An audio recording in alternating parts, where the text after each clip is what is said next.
Welcome back, my little recusants, to another episode of Final Fantasy XII. So, we are literally picking right off where we left off, with Vaan and Penelo looking for Jinn in order to make a Sunstone. So we're after being told that Jinn has taken all the village's supply of shade stones, and we have to go find him at the very south. But just a little glimpse of combat with more than one person. It makes it a lot more streamlined, which is pretty great. Vaughn's not getting as many hits as before. But what's going to be really important before we leave here is actually just hunting down a particular chest in this area. Because unlike in the original Final Fantasy XII, the Zodiac Age actually put certain spells and abilities in particular locked chests in particular areas. And so these could be some of the best spells in the game, like Bravery and Holy and things like that.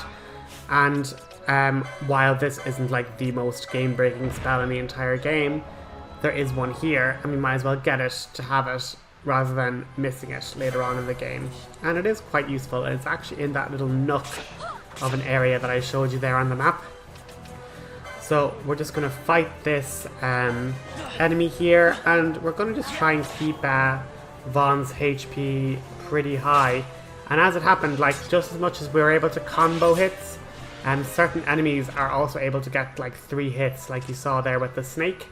So keeping your HP mildly, up high is a good priority. And likewise, certain enemies have pretty devastating attacks, so it's important to kind of look at what color is their name. So likewise, when I clicked on that enemy there, it was in yellow. But then once you have the Libra ability, we then have a better idea as to what its HP is, and do we want to kind of mess with that particular situation. So as you can see, Vaan got a good 2 hits therein, but he then readies this like powerful move, Stomp, and like that he's able to attack there, and Vaan nearly goes down. Now, he didn't, but just to show that like we need to be keeping an eye on our HP, and definitely having a white mage is helpful. Why I'm not particularly using Penelo to heal, I think it's just an oversight on my part, but look it, I'll get better.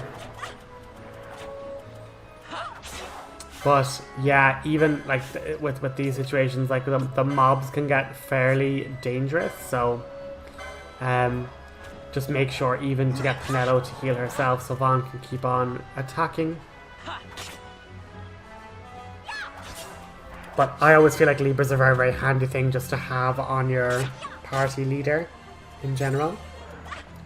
It has other benefits that we'll get to see later on, but at the moment, yeah, it just shows us HPs and stuff. But in this little nook of an area, while an awful lot of the chests can contain random stuff from a table, these spell chests, like this one, the blind, will always be the blind spell.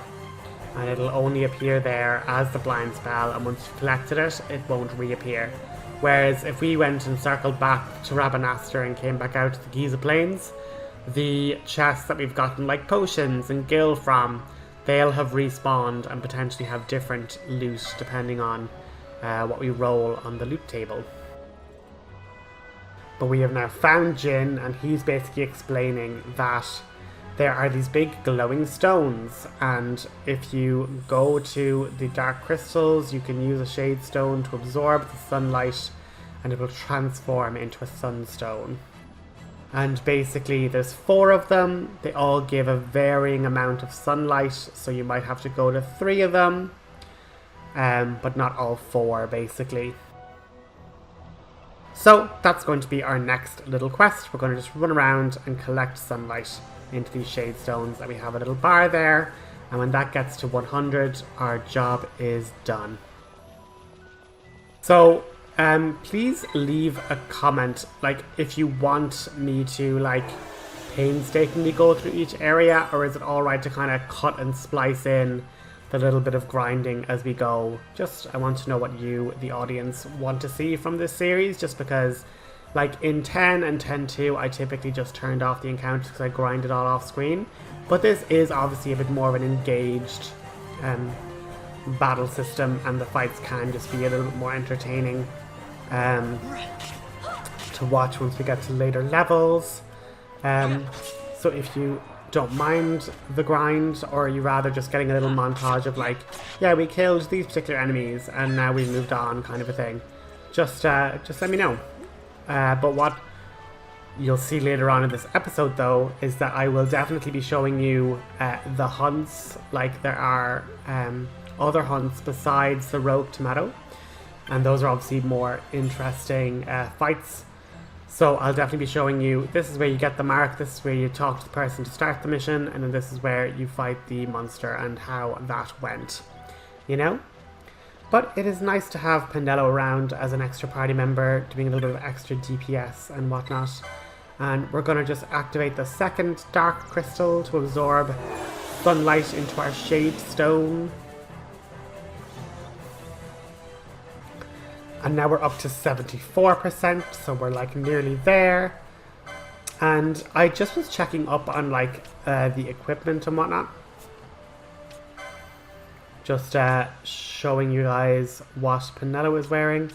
And you see, because Penelo doesn't have the license for chromed leather, even though we have it, she can't equip it.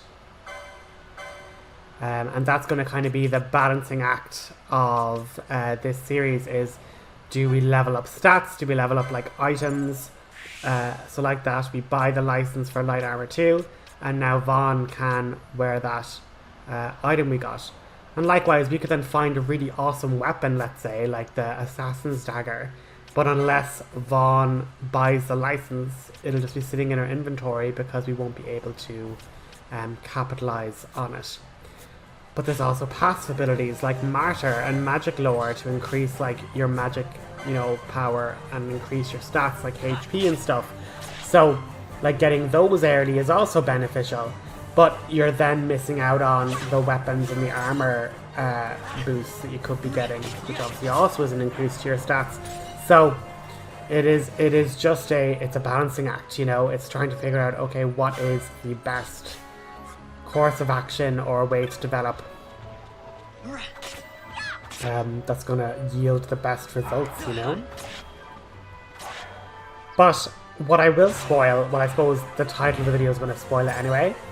We are going to be going through and getting into the Bazaar, what are known as monographs. So these are expensive but key items that basically increase the drop rate of items of enemies of a particular type. So you can get a particular one that increases like the drop from lupine enemies, or increases the drop from flans, or increases the drop from flying enemies, things like that. And so obviously the more you have of them earlier, the less kind of grinding late game you're going to have. And the way you get them, if you didn't know specifically how to game the system, would have them appearing pretty late game. But whether it's a coding error or just, you know, by design, there's a way you can cheese out these particular requirements. And, you know, story's happening, the kid's fine, we're able to walk back now. He tried to take on enemies that were much too strong for him, and he ran away here. So now we can escort him back home, and we get a Sunstone. Hip hip hooray, we're amazing philanthropists. But basically, for an awful lot of these monographs, it's actually speaking to a weapon vendor X amount of times, like 30 times or so. And obviously in the normal course of play, when, you know, you're just going through the game, you might just be like, now being like, okay, I'm going to go back to Rabenastre, check if I can buy something, carry on with the story, circle back. Like, you mightn't actually speak to a weapon vendor 30 times until the end game. But there's nothing stopping you from just entering and exiting that dialogue tree 30 times, and then it's like, bam, there's a new weapon to purchase in the Bazaar worth 25,000 gil. And that's going to be one of your monographs or your, you know, loot drop multiplier situations. And even when it comes to this, it's like this particular person doesn't, I don't think, doesn't necessarily count towards being a weapon vendor or a armor vendor, that kind of a thing. They have to be specified, you know, shops in towns that specialize in these particular situations. You also never want to sell teleport stones. Never ever. But likewise, we're after selling particular things, and now we get a set of 3 antidotes for 100, which obviously is a big saving. And if we want to, we could go down and buy like a staff for Penelo potentially. But you know, we're not too bothered really.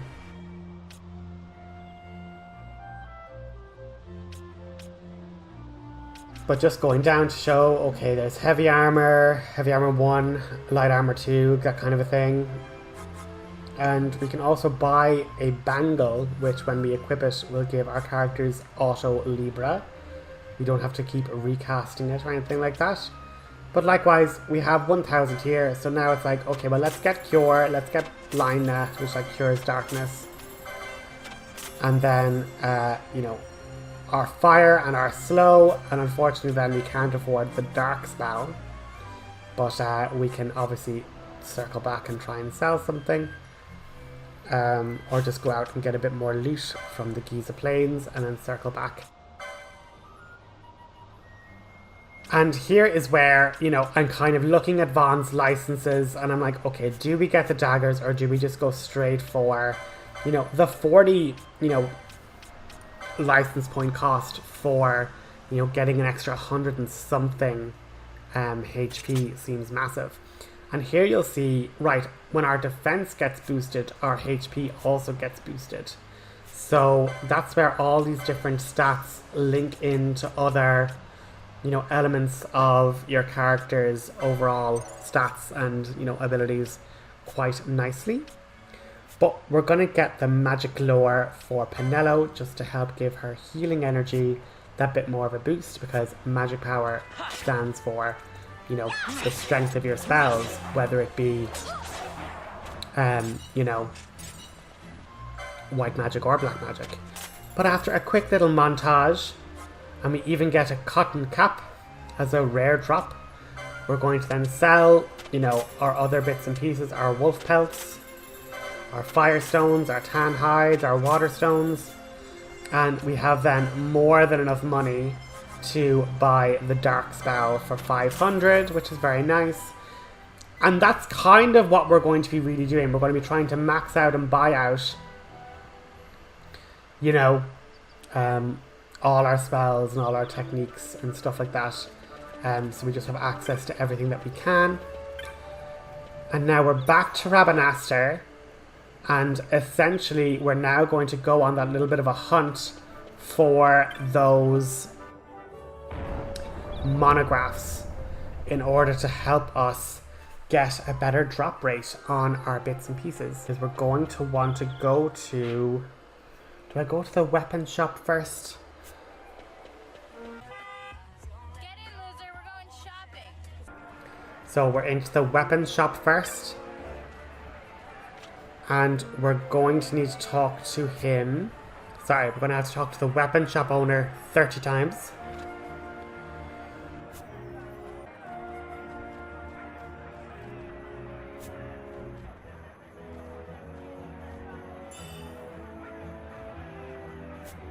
We're going to have to talk to the magic shop owner in Yuri's Magic 25 times.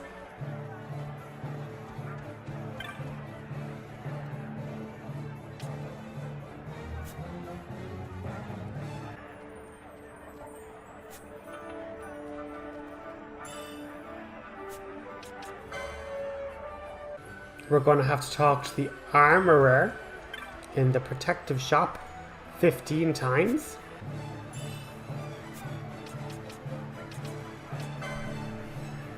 Then what's next is we have to do the guild hunt board.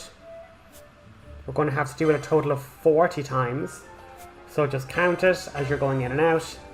And after 40 times, you should get 2 more items in the bazaar.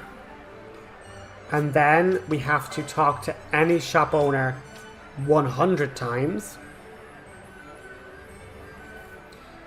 So again, yeah, the 100 one is literally where you're like, you know, never going to get that. And so the last one then is we actually need to complete the hunt. That's the first other hunt, the Textra or Thextera? Don't know. But basically this gives us, what we've unlocked so far is the Dragoon for the notice board 40 times, the Hunter's Grimoire,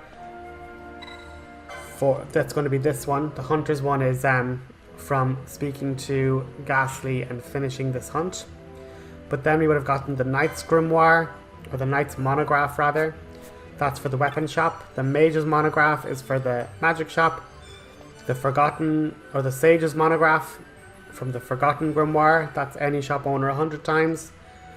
And then the Armorer one is the Scholar's Monograph, and that's going to be the 15 times one. And then we have the Forgotten Grimoire for the Warmage. That's the notice board 20 times.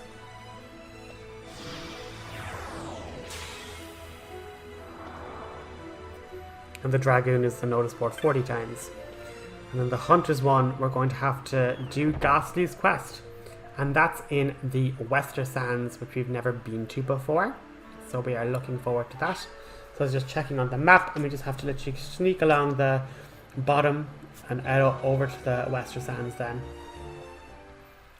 We get a lovely cinematic, and like the music is so nifty over here. Oh my god, the music in this game is highly underrated. It's very kind of atmospheric, but like in a non-intrusive way. Like I don't think I could like hum a good amount of the music here, but like yet when I enter I'm like, oh, I'm vibing so much with this.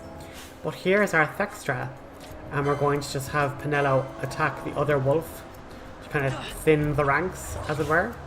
And Vaan is going to try stealing, because like, I mean, why not? Let's steal. But first we're going to Libra ourselves up so we have an idea of what we're dealing with. Penelo is working, you know, absolute magic. Well, not literal magic, but she's holding her own, fighting off those other bits and pieces. But unfortunately, we only steal a pebble. So that's pretty sad. But what's nice about this is once we have all the monographs in the bazaar, we could just then have a goal of like, right, let's try and buy these as we, you know, as early as possible. So we can be getting these potentially rarer drops much more easily without having to grind as much. And as I say, in normal play, I don't think you would be just entering and, you know, talking to these different people 100 times. Like, by the time you spoke to them 100 times, it might literally be when you're like 30, 40 hours into the game, you know? Because there's no reason to check the weapon shop, for example. If you're like, no, I know I'm just waiting. But oh my god, Penelo goes crazy, a 4-hit combo, you know? And what's funny is that when we get to low enough HP, the Textra starts to summon other wolves. So we know at that point it's time to just KO. And again, Penelo getting combo after combo here. It's like, girl, you're a white mage, stop being such a vicious killer. But then it is back to the Sand Sea, where we're going to hand in that quest. Oh my god, Penelo, stop! You're putting Vaan to shame. Another like 3-hit combo, what the hell? But then we talk to Ghastly, not to be mistaken for the Pokemon. And then we get a reward, which is a nice chunk of gil and some more teleport stones. And then he says, I'm heading back to the stop, why don't you stop by? And you would never probably think to do this, but if you stop back to his shop, he literally then says, oh, I've actually put something, a monograph into the bazaar for you to buy for like, again, 18,000, which at this point in the game is like, oh my god, I'm never getting that amount of money. And then when you buy it, it's not even a cool bit of like equipment, it's just going to be a key item that you might be like, what? Like, what is this even for? So, again, a little hidden gem within these games. But that's going to be us heading back to Old Dallin now. And being an absolute liar to poor Penelo because she's like, please, like, stay out of trouble. And then we immediately get into massive trouble. So, such drama. It's been a long time since I'm going to we let did these anything cutscenes together. play. Too long. And then I I'm had a going really to good time. catch you guys next time. Well, I should probably be getting back Have to a the good store. one. Actually, I was kind of supposed to be watching the place for Miguelo. And Vaan, try to stay out of trouble. For me. I don't know what I'd do if you weren't here. If something happened to you. I'm not going anywhere, okay? That's what I wanted to hear. See you later.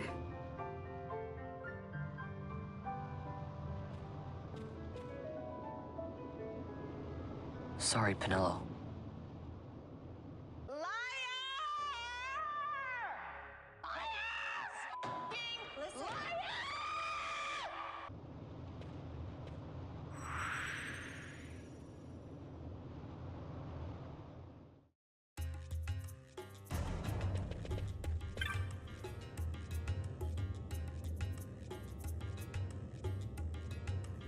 Now you'll be wanting to know how to sneak into the palace, eh? First you go to Storehouse 5. You know the one. 2 doors she has. Now the right takes Ban Ratsbane to his territorial hunting grounds in the sewer bottom. But that's not the way you'll go. No, you'll take the left door, down into the Garum Scythe waterway. The waterway leads to a stair. The stair to the palace cellars. That's your way in. But don't go counting your gil just yet, my boy. Getting into the palace was the easy part. The way into the treasury is carefully hidden. That's where this crescent stone comes in. The magics it bears can open the hidden door to the treasury, you see. Listen, Vaan, for the words I shall speak are most important, and not to be forgotten. Do you understand? The Signet yearns for Sunstone strength to light the clouded way. Once in the palace, you'll find the Signet tile, very important. Give to it the sun's power, and it will light your path. Very well.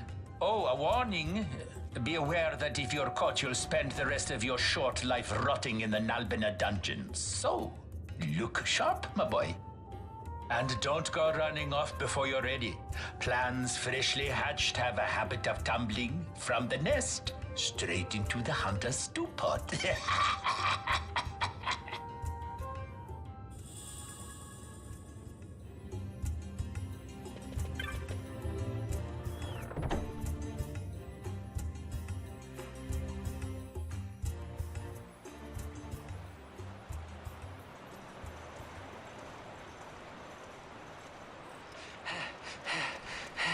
Squads 3 through 6 are in place. They stand ready. So far, the Imperials haven't noticed a thing. Then go now and hurry the others. By nightfall, we must ensure all our men are in place. Sir!